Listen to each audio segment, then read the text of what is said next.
So there's no answer. Okay. Taoiseach, you commit. All right.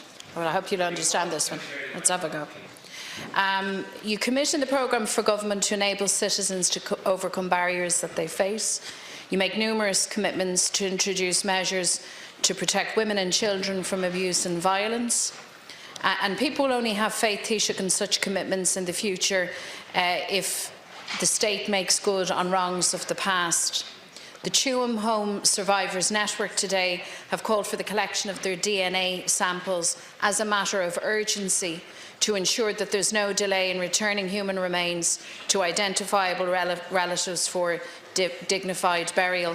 I think it's fair to say that when the Minister for Children and Youth Affairs, Catherine Zappone, announced late last year that there would be a full forensic examination of the site, Tuam survivors felt a real wave of relief and of hope.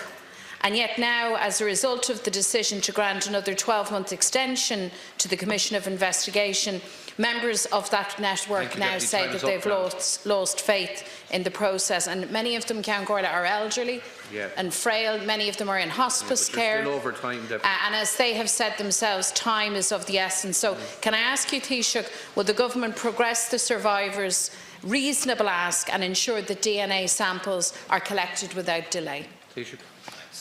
Thanks very much, Deputy. I just want to first of all assure the House that the fact that we've given the Commission an extension of 1 year to finish their work won't impact on the timeline for the excavations at Tuam.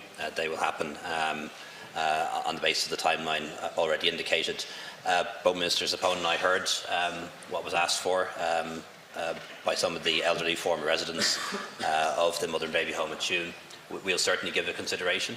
In order to take the DNA samples from the remains, we require legislative authority to do so, and that will require legislation in this House. However, that doesn't apply to adults voluntarily providing DNA samples. But we need to make sure that we have the science right. We don't want to take samples from people and then find out that they can't be used later on. So there's the scientific issue around laboratories and so on.